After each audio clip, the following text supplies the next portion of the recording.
dia a todos. Agradecer o convite ao André, Heloísa.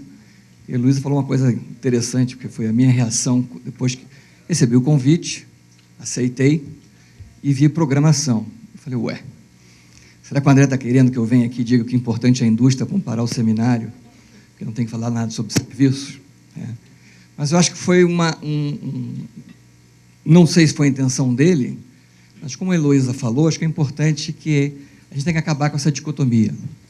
Achar que uma coisa é serviço, uma coisa é agricultura, outra coisa é indústria. São tudo cadeias de valor. E é por isso que eu acho que quando eu mergulhei nesse assunto, tive que estudar um pouco mais o que é serviço.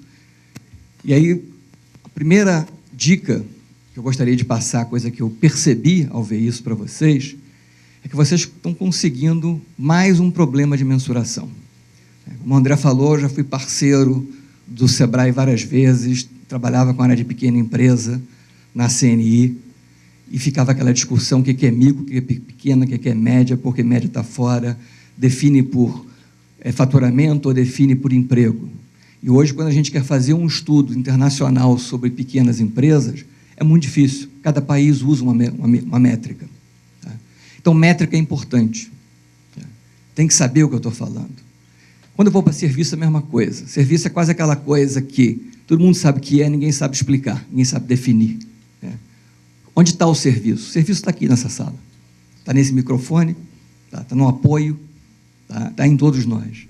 A dificuldade é medir. Por isso que hoje o mundo, junto com o evento das cadeias globais, onde o serviço ficou muito mais transparente, quando você vai quebrando, fica transparente, está preocupado em medir isso.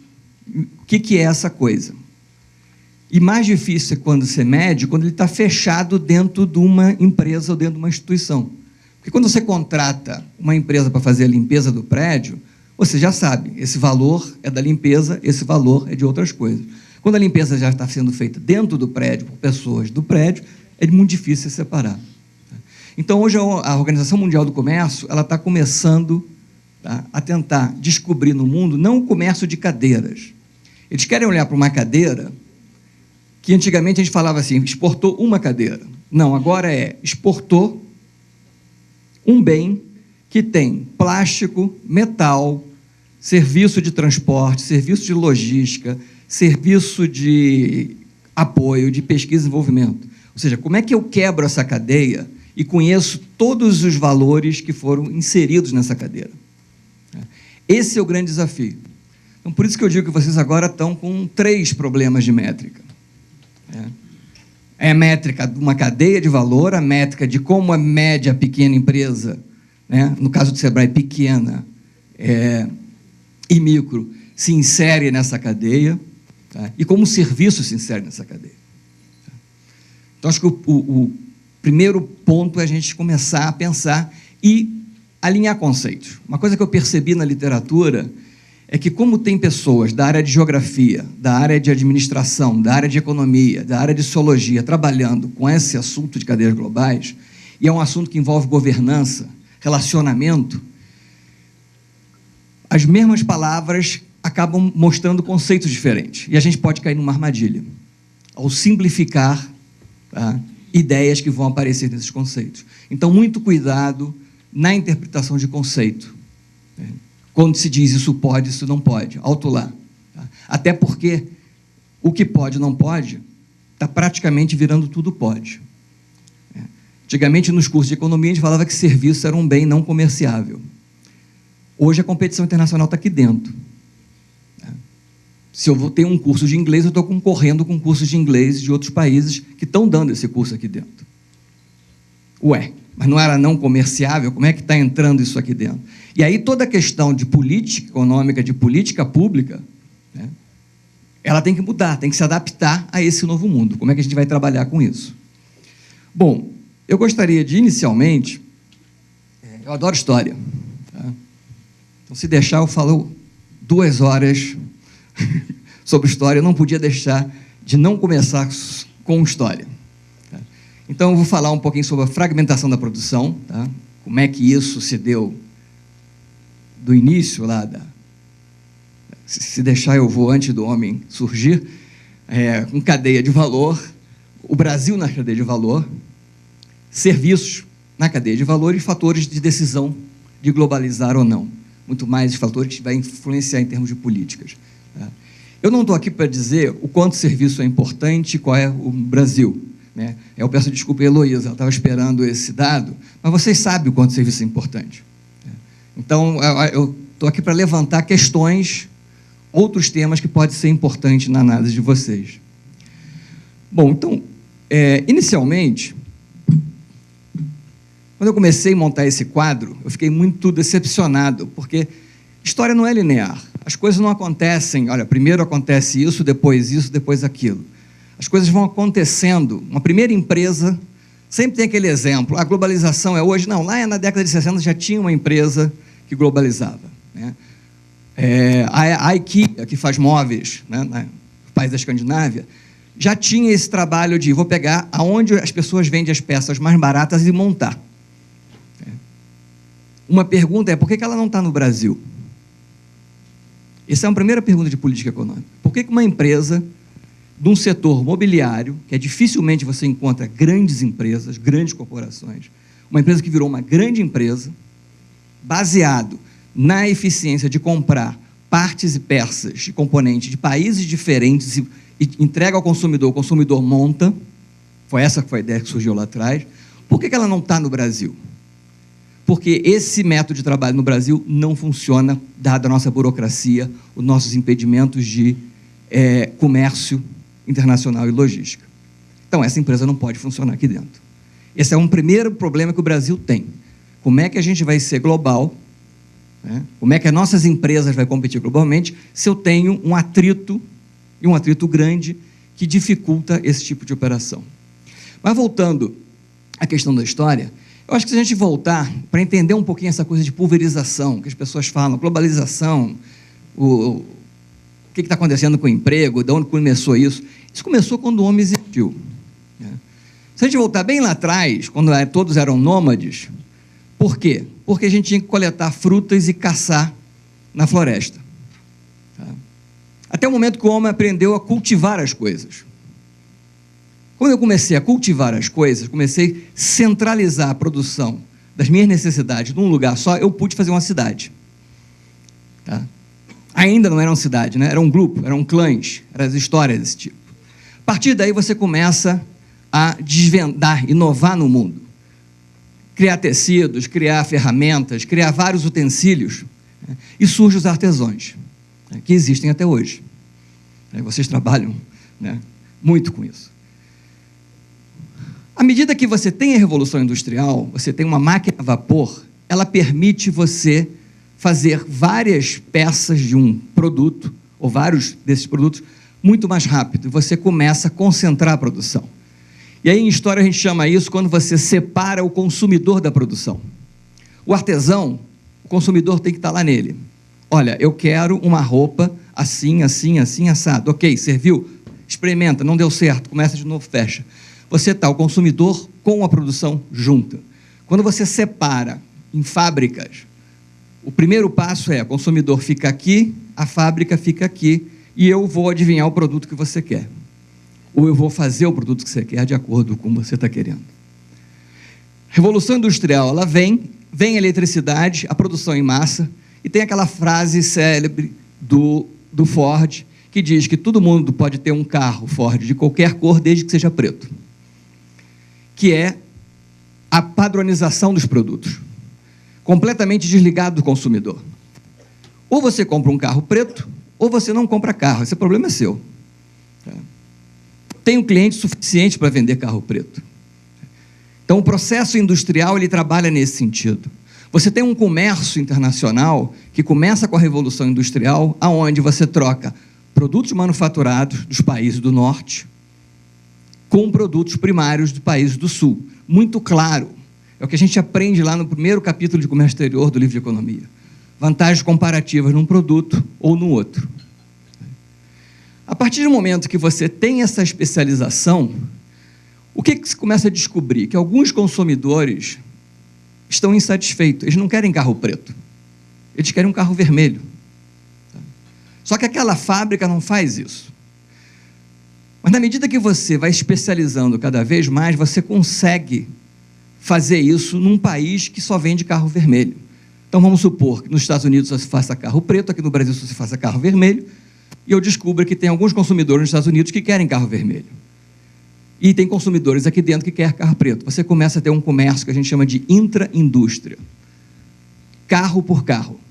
Então eu não troco mais carro por soja, eu troco carro por carro. Eu troco carro por carro com vários lugares. Isso significa o quê? Eu não preciso ter todas as fábricas de automóveis em todos os países. O comércio me permite fazer essa troca. E aí a gente tem, nesse período, uma grande revolução, uma das maiores inovações da área de logística do mundo, que é a criação do container. A criação do container é interessante, que foi lá na época de 1936, por aí, tá? Onde o Malcolm McLean, que tinha um caminhãozinho que transportava algodão das fazendas para o porto. E ele percebeu que ele perdia horas no desembarque de fardos de algodão. E teve uma ideia: por que eu não boto esses algodão todos numa caixa, e quando eu chegar com o caminhão, ele pega essa caixa e coloca no navio? A partir daí, ele montou uma empresa de transporte baseado em container, que foi a Sealand, que agora virou a Maersk Sealand. E já, olha que isso foi em 36, chega lá em 56, ele faz o primeiro transporte de container para a Europa. E aí uma pessoa de grande visão no porto de Roterdã recebe esse primeiro navio, foi construído especialmente para ter container, então o navio tinha que ter guindaste, né? Alguns aqui devem lembrar que antigamente os navios tinham guindaste, seus próprios guindastes, porque os portos não estavam preparados para tirar isso. O porto não tinha pessoas para tirar. E o porto de Roterdã pediu exclusividade para trabalhar com container. A gente sabe o que é hoje essas duas empresas, numa ideia simples, botar em caixa. Hoje se exporta grãos em container. O container entra na fábrica, bota o produto lá dentro, você fecha, ele vai para o caminhão, ele vai para o trem, ele vai para o navio, ele vai para qualquer lugar e chega no seu destino, você desmonta e redistribui. Essa redução de custo de transporte é que permite essa maior pulverização do comércio. Por quê? Porque se o custo é muito alto, não tem jeito, é mais fácil fazer uma fábrica num país. Então, como é que aconteceu? O que foi no Brasil? A Volkswagen veio e montou uma fábrica aqui. Ela fez um investimento direto, mas ela trouxe a fábrica inteira. Os primeiros investimentos das empresas no exterior era levar fábricas inteiras, fábricas verticalizadas. Na década de 70, você já começa a ver na Europa, tá, o Ford Escort que sai, que é um carro mundial. E as pessoas, o que é um carro mundial? O carro mundial é que cada pedaço do carro é feito em um país. Tá? Então, por que é feito isso? Porque, ao se especializar, você aumenta a sua escala de produção e você reduz seu custo. E você fica mais eficiente. Eu só sei fazer porta, mas eu faço porta que é uma maravilha. Ninguém faz porta igual eu. Hoje a gente vai aos médicos, né? Tem um médico ortopedista de mão, ortopedista de joelho, né? Ortopedista de braço. Né? São todos ortopedistas, mas um só cuida da mão. Pô, cara doido, por quê? O que permite isso? Permite, primeiro, a escala. Né? Porque se não tivesse muitas mãos andando por aí, ele ia à falência, porque ele só ia atender uma mão por mês. Como a gente tem duas e tem várias pessoas na cidade, você pode ter um especialista de mão. Qual é a vantagem de a gente ir no especialista de mão? É que ele entende praticamente tudo que tem dentro de uma estrutura óssea, muscular, tá, arterial, seja o que for, da sua mão. Esse processo é interessante, que o comércio intraindústria, ele passa a ter dois tipos de comércio. O automóvel com automóvel, e dentro da fábrica de automóvel, até porque a Volkswagen, a Ford, a General Electric começaram a ter fábricas em vários lugares, é o comércio de partes e componentes. É exatamente a pulverização da produção. Eu estou tirando a produção de um lugar só e fazendo vários. E o que começou a permitir isso? Tecnologia da informação e comunicação. Na década de 70 você começa a ter essa revolução, isso vai muito mais forte em 80. Né? aonde permite o quê? Que a gente possa controlar a produção em diferentes pontos, fazer contratos, verificar se o que você pediu está vindo realmente. Ou seja, você reduz o custo de comunicação, reduz o custo de transporte, você facilita comércio, você facilita a troca. Tá? E aí as empresas começam a terceirizar, inicialmente dentro do mesmo país, e terceirizar para fora do país. Olha, é mais barato eu comprar, tá, o plástico dessa cadeira lá na Bolívia. Então, eu não vou comprar aqui no Brasil. Eu vou comprar lá. E esse tipo de comércio começa a crescer no mundo. Ele cresce e surgem o que a gente chama de global suppliers. São grandes empresas que ofertam, tá, um componente, um pedaço do produto. Foxconn, tá, ou Flextronics. São duas grandes empresas que oferecem os chips de computadores dos celulares, né, as peças básicas dos celulares. É eles que oferecem. Não adianta tentar entrar nesse mercado, você não vai conseguir, porque eles são gigantes, eles vendem para o mundo inteiro. Eles têm um poder de mercado, embora tenham uma margem de lucro muito baixa, porque acima deles tem as empresas que fazem os telefones, Samsung, Apple, que capturam mais essa margem de lucro. Mas é interessante que você começa a ter essa divisão em serviços, porque agora é possível você falar rapidamente com alguém. Antes você tinha que passar um telegrama, tá? Depois você começou a passar um fax, depois você começou a falar no telefone, e hoje você pode decidir por WhatsApp, ou uma conferência com várias pessoas falando ao mesmo tempo, de vários lugares do mundo, né? E não precisava estar aqui nessa sala. A gente faz essas reuniões porque é bom que a gente se encontra e depois conversa, né? O mais legal do seminário é vocês baterem papo na hora do café, porque a gente conversa, troca ideias. Né? Mas esse tipo de evento, hoje pode ser feito cada um sentado na sua casa. Porque a tecnologia permite. Quando a tecnologia permite isso, você divide mais os trabalhos. Bom, então agora eu só vou tomar conta disso, porque eu posso deixar outra pessoa tomar conta de outra coisa. E agora a gente está no momento da digitalização. Indústria 4.0, manufatura avançada, internet das coisas. E você começa a ter o quê? O consumidor volta para a produção, que eles estão chamando de customização em massa, linhas flexíveis, com automação e digitalização, com sensores nas partes e peças e nas máquinas. Você escreve automóvel do Renato, que está dizendo que tem uma cor vermelha, tem roda tamanho X, tem ar-condicionado, tem freio não sei o quê. Ele entra na linha de produção, o computador escaneia o sensor dele e diz, esse é o do Renato, cata essa peça, aquela, pronto. Saiu o automóvel do Renato. Isso sem perda de eficiência em escala. Porque o grande problema da customização era a escala. Agora você não tem mais isso. Então você volta para o consumidor. E estamos indo numa direção, aqueles que são fãs de Jornada nas Estrelas, né, do famoso sintetizador, aonde a fábrica vai para dentro da sua casa. O sonho com a impressora 3D, ela não faz isso ainda, tá? Ou seja, vamos devagar, mas o sonho é o quê? Eu tenho uma impressora 3D na minha casa, a minha geladeira quebrou, eu preciso de uma peça, eu entro no sistema, boto peça número 3.542, imprimiu a peça número 542, troquei a peça, minha geladeira voltou a funcionar. A fábrica foi parar na minha casa. O que gerou isso? Serviços. O que permite essa transação são serviços. Então é interessante quando o mundo, buscando sempre eficiência, esse que é o mote.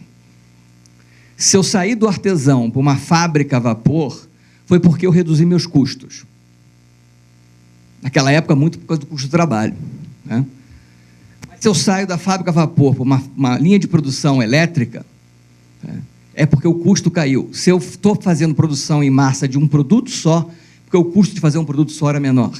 Se eu estou me realocando na geografia do país, é porque naquela região tem minério, então eu vou botar uma fábrica mais próxima do insumo.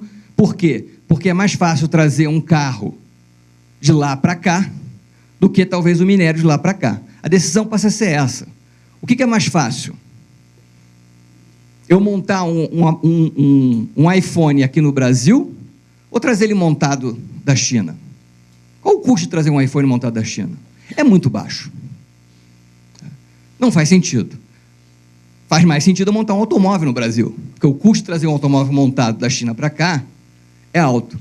E mesmo assim os automóveis estão rodando o mundo, porque esse custo caiu muito, de modo que em alguns lugares não é viável montar uma fábrica de automóveis. É melhor trazer o automóvel importado. Ok? Então, basicamente, a gente tem que chamar a atenção de dois fatores aqui, que é a invenção do container e a tecnologia de inovação e comunicação. Isso faz uma queda tão forte no custo de logística que gera uma mudança organizacional das empresas em termos de produção. E, obviamente, tem todas as questões de incentivos legais, né, ou de proteção, que você... tamanho de mercado, essa coisa a gente discutir um pouco depois, que influencia as decisões das empresas se colocarem. Bom, passado isso, o que é uma cadeia de valor? Antigamente a gente pensava que cadeia de valor é entre insumo, produz e sai o bem. Ela é mais do que isso. Eu tenho uma fase de desenvolvimento do produto, pesquisa e desenvolvimento, design.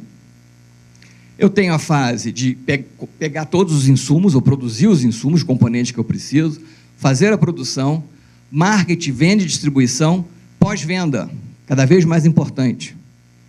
Manutenção, venda e descarte de reciclagem e uso.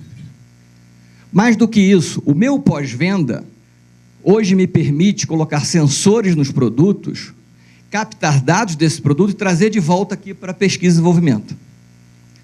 Eu vou readaptar o meu produto com as informações que eu estou captando do consumidor. Ou, no processo de produção, eu posso também mudar o desenvolvimento do produto. Eu vou trazer informação também quando eu tenho descarte, reuso ou reciclagem. Isso pode entrar de volta na linha cadeia de valor através de insumos sendo reusados. Ou seja, a gente faz uma coisa assim, é interessante para explicar, mas essas coisas não são lineares. Eu posso ter interferência, mudanças nisso aqui. O pessoal de marketing ele tem que estar integrado na produção de consumo. Ou seja, o modelo antigo, onde cada um conhecia o seu pedacinho da empresa, não funciona mais. Hoje a TI não pode ser vista como apenas uma área que dá suporte, que vem aqui, me liga o som, faz a imagem e que você reclama quando a internet não está funcionando. Hoje a TI tem que conhecer o negócio da empresa. A área de comunicação tem que conhecer o negócio da empresa. Por quê? Porque oportunidades com a digitalização está surgindo na área de TI. Então, a decisão de vocês usarem um aplicativo ou não é baseado nisso. E precisa ter pessoas que conheçam isso. E hoje no mundo é interessante, a gente vai na indústria, vai em várias empresas, e você descobre que o cara de TI, ele não está participando das reuniões estratégicas das empresas. Assim como o cara de RH também, em várias empresas não está mais, embora se já tenha, nem se chama mais RH às vezes, né?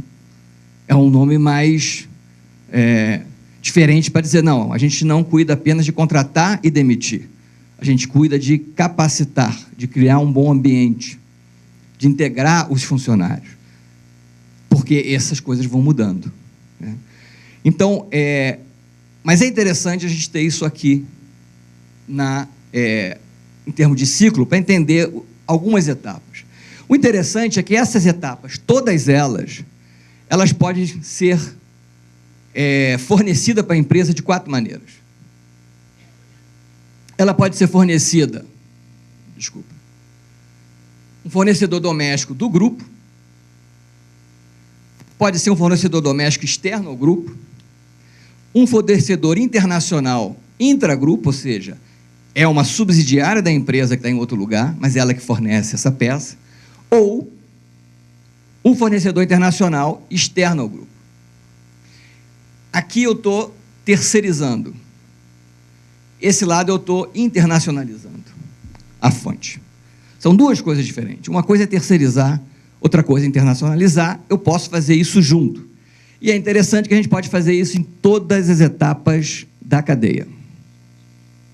Praticamente tudo tem essa decisão, e o grande desafio da empresa é fazer o que eu vou terceirizar, o que eu não vou terceirizar, e o que eu vou fazer lá fora, eu vou fazer aqui dentro. Bom, uma coisa interessante, o Gareth e o Tim Sturgeon, Humphrey, são pessoas que estudam essas cadeias há muito tempo. O Gareth é sociólogo, o Tim é geógrafo. O Humphrey eu não conheço. O que é interessante que a empresa tem que saber é o seguinte, é o relacionamento. Uma coisa é o relacionamento de mercado. O que é o relacionamento de mercado? Ele se dá via preço. Então você vai lá, compra um parafuso, não tem especificação nenhuma, é um parafuso que eu preciso. Tá? A especificação já está dada pelo mercado, pela norma que a gente usa. Então não há nenhuma ligação entre consumidores e ofertantes, entre empresas que compram e empresas que ofertam. Uma outra etapa que a gente chama de modular é quando a empresa líder, ela tem especificações nas suas compras. E ela passa essas especificações ao seu fornecedor. O fornecedor é que vai fazer as compras dos materiais, dos componentes, seja o que for. Ele vai produzir essas coisas, mas dentro da especificação com a empresa líder. Então, você já tem um pouco mais de complexidade nas instruções de fazer o produto. Quanto maior essa complexidade, maior tem que ser o relacionamento. O relacional é quando a empresa fornecedora e a compradora, elas têm que estar muito ligadas. Por que muito ligada? Porque as especificações é essencial para aquele produto. O meu avião vai cair se a porca não vier exatamente com aquele peso, com aquelas dimensões, etc. Então, esse relacionamento é muito importante. Geralmente, numa pequena empresa, como é que a gente faz isso? É um parente. É uma pessoa que eu confio muito. Às vezes dá briga familiar por causa disso, né? Mas eu preciso ter confiança, eu preciso ter mais do que apenas um papel de contrato. E esse relacionamento é muito forte, e aí esse fornecedor, ele contrata outros fornecedores de peças menores, do aço, né, da ferramenta que vai fazer a rosca do parafuso, etc.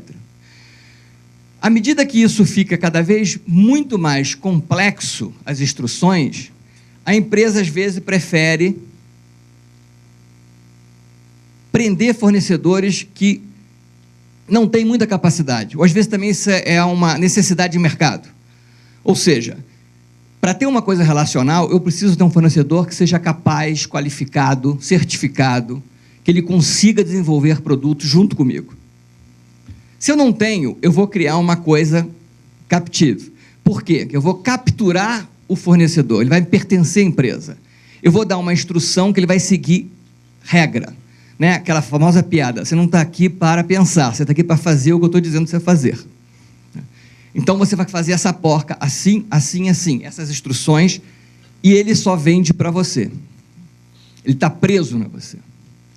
E, no limite, a empresa vai integrar tudo verticalmente. É quando ela, ou por questões de segredo de mercado, de ideias, seja o que for, ou de muita dificuldade de você achar um fornecedor, mesmo nesse outro sistema, você acaba fazendo tudo isso integralmente. Então, o interessante é que a gente vai ver o caso da Embraer, que a gente começa a ter relações diferentes em relação ao produto. Quando a gente fala que é o avião da Embraer, na verdade é um avião da Embraer de várias outras empresas que construíram até o design junto dessa peça. Okay? Bom, uma outra coisa interessante naquela cadeia de produção, que a empresa líder não é sempre na ponta. A gente tem empresa líder, a Embraer, que está na ponta do grupo, que está lá fazendo o design, que está tendo a ideia. Mas você tem a Intel como empresa líder, que é uma empresa líder de plataforma.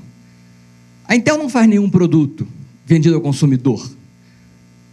Ela faz processador. Mas ela tem um poder, ela é líder no mercado de processador. Ela está no meio da cadeia. Mas é uma empresa líder dessa cadeia. Ou uma empresa varejista, que é o Walmart. que não tem nenhum desenho, não tem nenhum P&D, ela simplesmente compra produtos de várias pessoas. Global Buyer, a Ilha Café, faz café e compra café no mundo inteiro, muito aqui do Brasil. Ajudou, na verdade, uma revolução de qualidade no Brasil, ao fazer concursos, porque ela chegava no Brasil, né? Eu sou do tempo que vinha café e pedra, nos pacotes. O consumidor brasileiro, assim, ainda é muito... não tem problema não. Esse é um problema. Se você não tem um consumidor demandante, você não melhora o seu produto nunca. O consumidor tem que ser demandante. O chato que é o bom consumidor. Aquele que reclama de tudo. Então, nossos cafés era isso. O que a Ilha teve que fazer? Para comprar café, ela fez um concurso de qualidade e comprava aqueles que estavam com a melhor qualidade. Alguns cafeicultores, principalmente ali naquela região de Minas, tem muito ali no café daquela Cerrado de Minas, que eles chamam às vezes, né? É isso.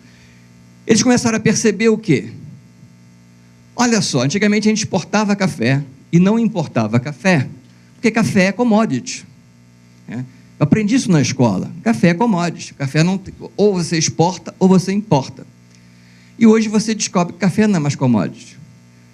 Quantidade de marcas de café, de qualidade de café que existe hoje, a preços diferentes, aonde você exporta para a Colômbia, importa da Colômbia, exporta para o Vietnã, importa do Vietnã. Ou seja, o café deixou de ser commodity, dado pesquisa e desenvolvimento, inovação em termos de qualidade de grão, qualidade de plantio, isso levado para uma empresa que simplesmente era compradora. Aí ele nunca teve interesse, pelo menos não explícito, de desenvolver fazendeiros de qualidade. O prêmio era assim: esse ano ganhou fulano, ano passado ganhou cicrano, o próximo ano ganhou cicrano.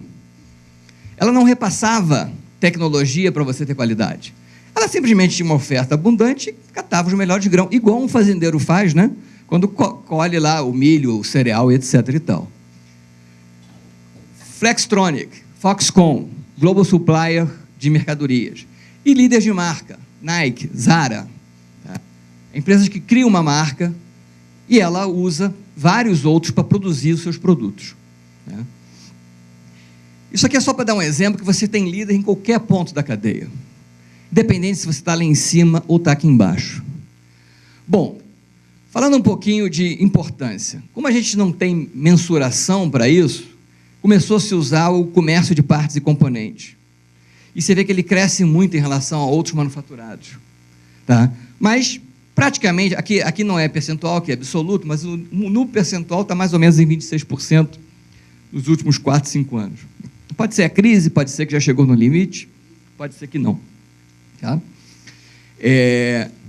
O interessante é que os dados da OMC é que hoje o comércio dentro de cadeias globais já é metade do comércio mundial. Ou seja, metade do comércio mundial é cadeias globais. E grande parte desse comércio é entre firmas de um mesmo grupo.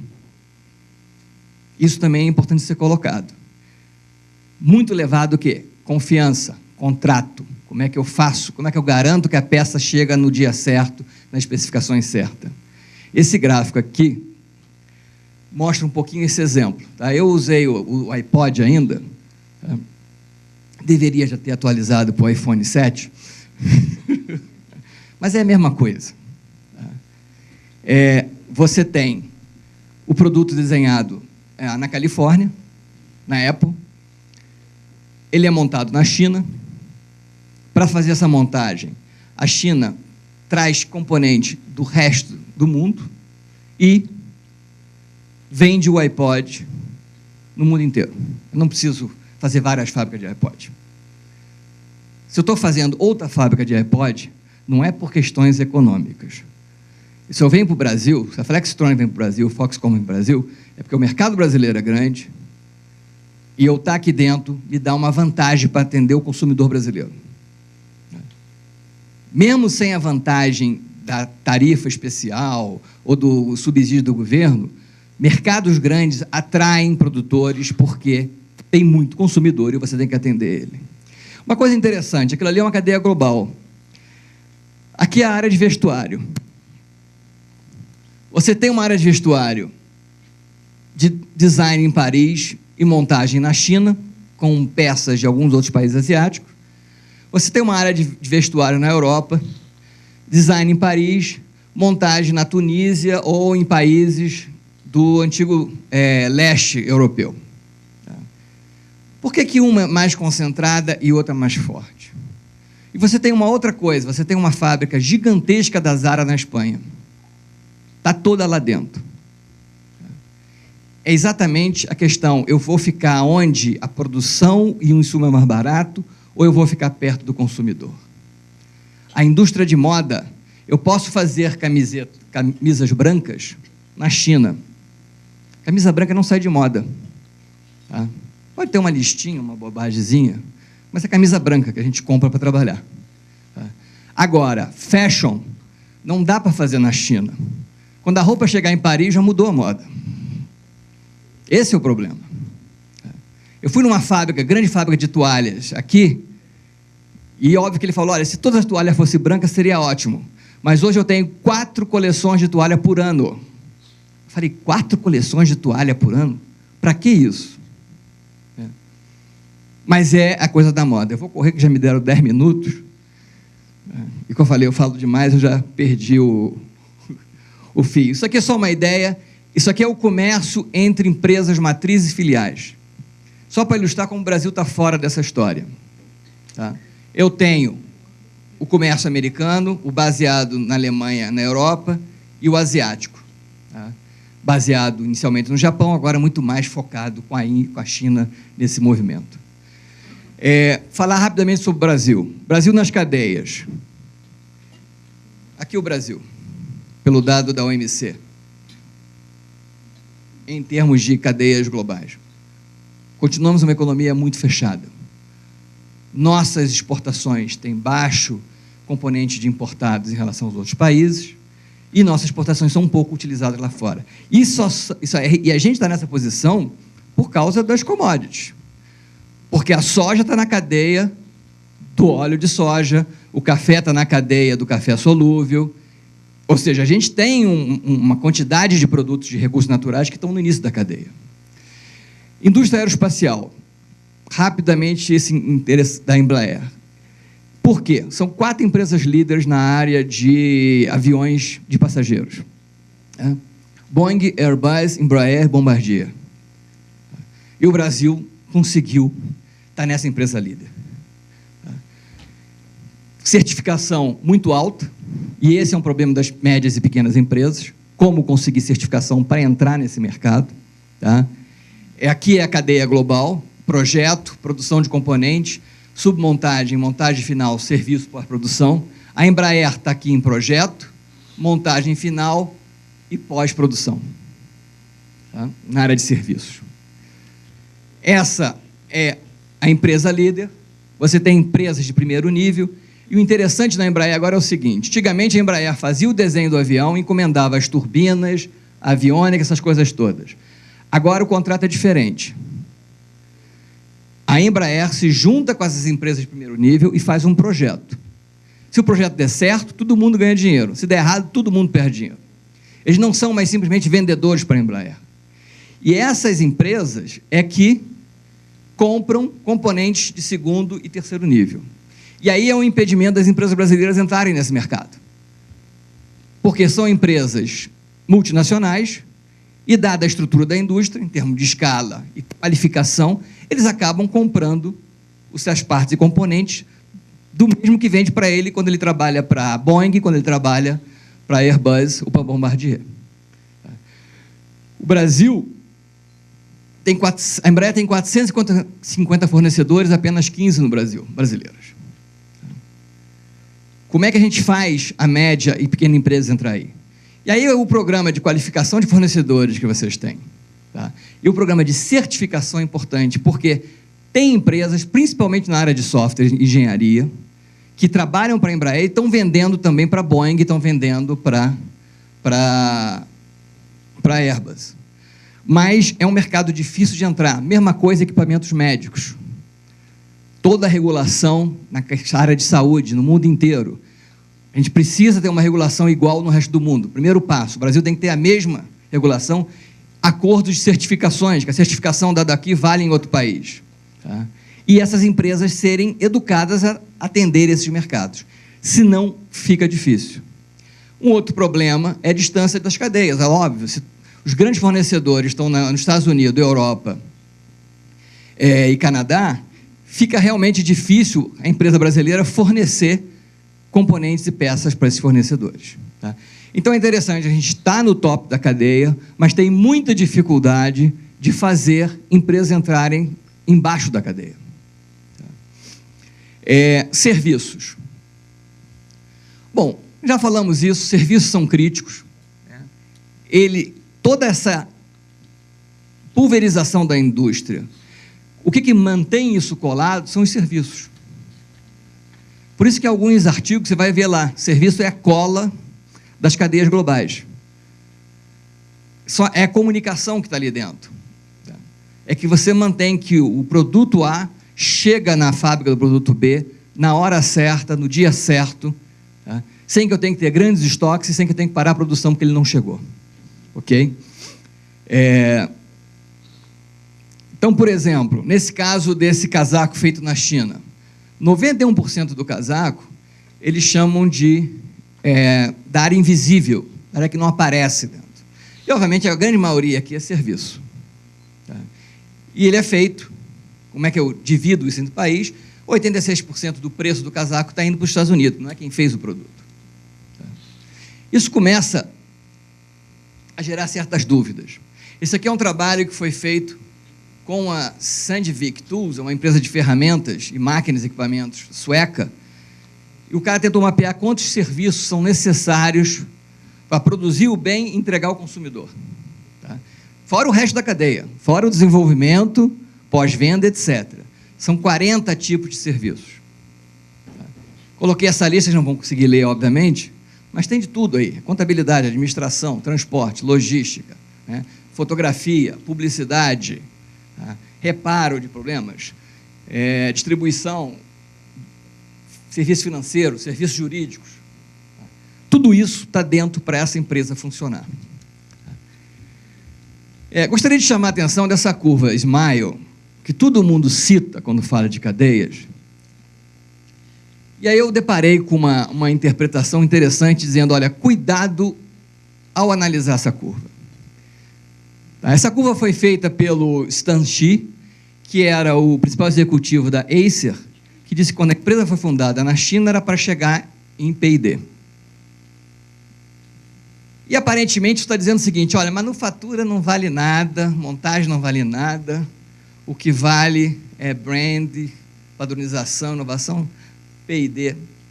Não necessariamente. Um erro comum é você sair achando que essas coisas são somadas.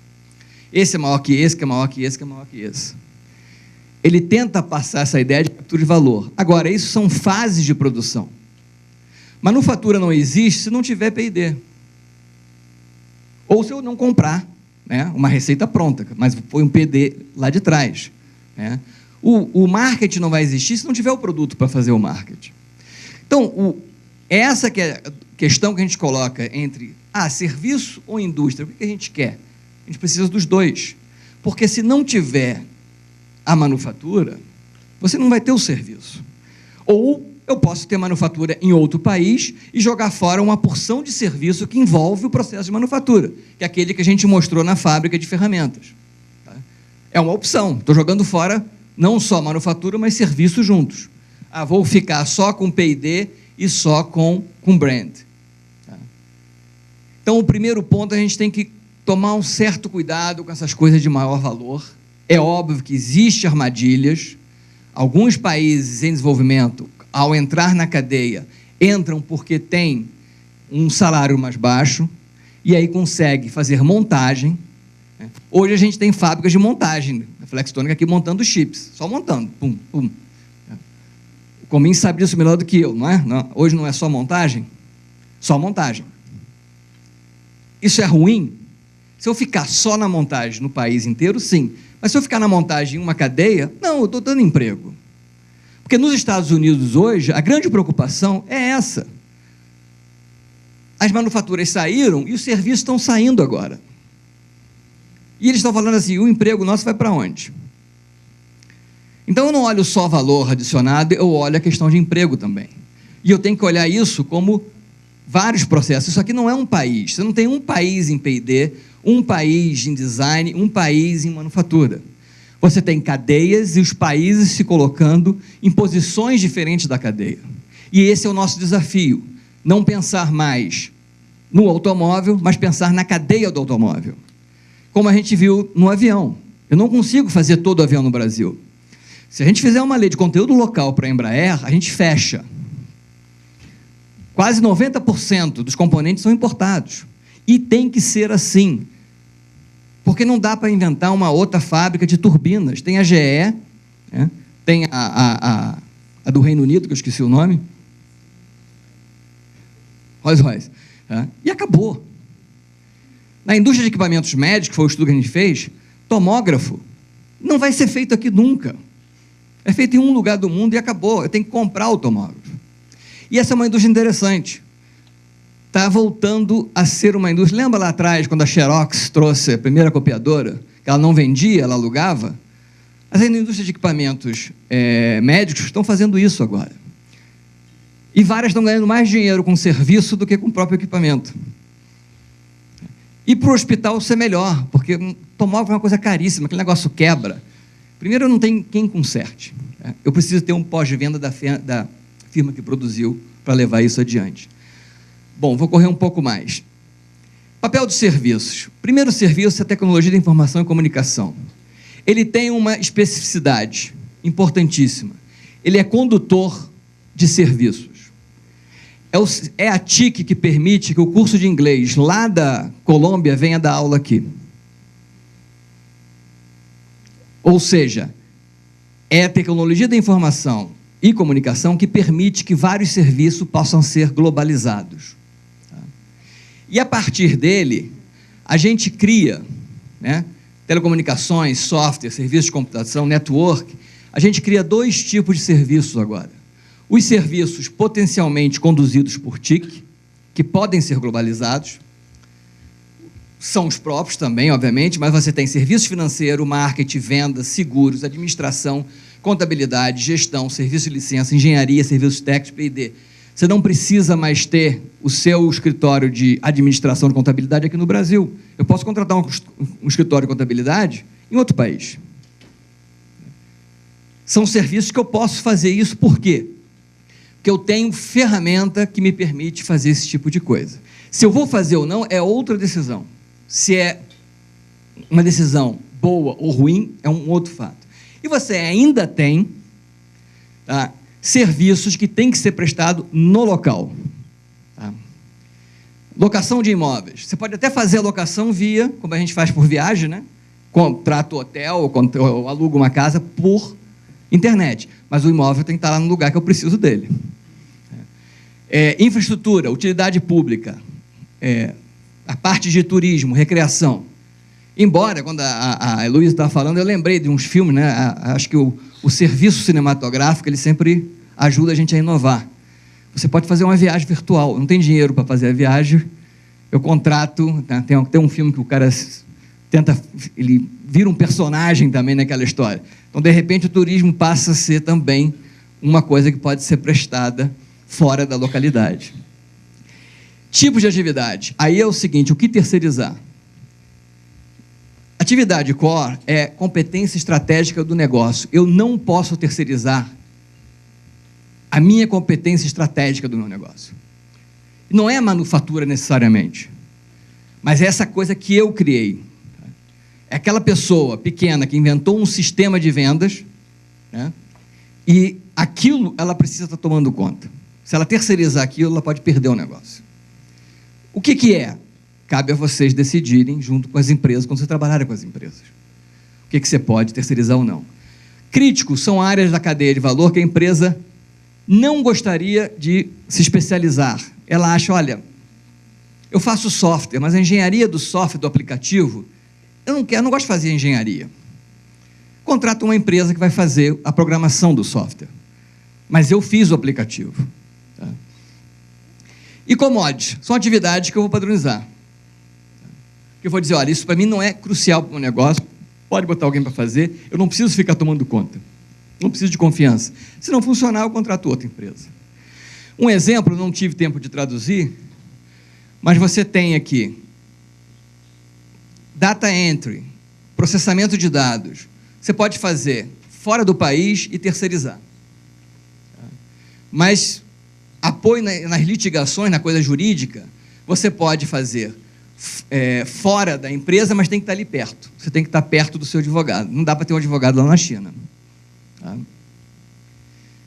Se você andar por aqui, em termos de risco estrutural, você pode, por exemplo, análise do consumidor, pesquisa de mercado. O ideal é você usar uma organização lá fora, mas você vai ter que acompanhar de perto se ela está fazendo o trabalho. E, obviamente, P&D é dentro da empresa.